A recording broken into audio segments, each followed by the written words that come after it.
I worked for the British Foreign Office. I became a British ambassador. I was a British diplomat for 20 years. I was always very patriotic to be British. I was very, very proud. I remember when I first became a British ambassador and first went out in my own flag car with the Union Jack flying on the front as the ambassador, you know, I had a lump in my throat. It was a proud moment for me. It was only 6 months after that I discovered that in the country where I was ambassador, we and the Americans were shipping people in order for them to be tortured. And some of them were tortured to death. Now, as you may imagine, my worldview changed.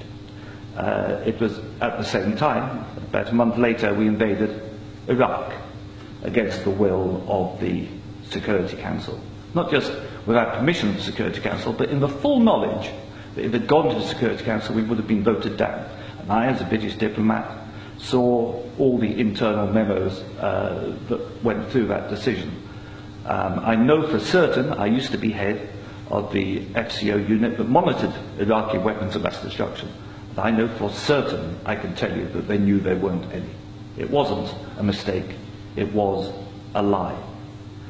I think it is impossible to be proud of the United Kingdom. I think when we invaded Iraq, we did to the United Nations what Hitler and Mussolini did to the League of Nations.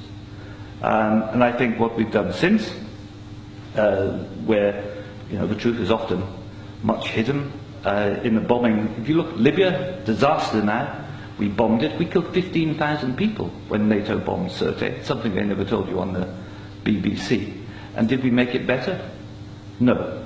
I saw in Uzbekistan, I saw the gas contract signed by Enron and a company called Unocal, which George Bush Sr. was on the board, to dig out gas pipelines from Uzbekistan and Kazakhstan over Afghanistan down to the Indian Ocean. That was actually what the Afghan war was about. They'd actually had talks with the Taliban and Unocal to see if the Taliban would provide pipeline security. The person who held those talks was the consultant for Unocal, who was a certain Mr. Karzai, who, after being employed by George Bush Sr. as a consultant, went on to become president of Afghanistan. That was their plan B. The Taliban wouldn't do it, so they invaded. It usually, I've seen it on the inside, it's almost always about control of resources. It is every bit as corrupt as our first speaker. I'm sorry, I'm also terrible with names. Andrew. You are absolutely right, Andrew. And I can tell you it's not an academic construct. The system stinks.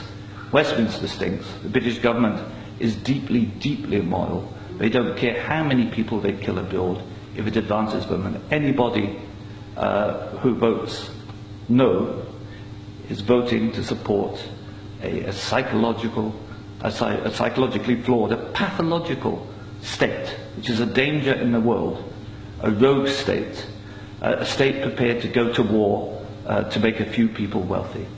That's why I say it's not possible to be a decent person and vote no, and we shouldn't be ashamed to say that.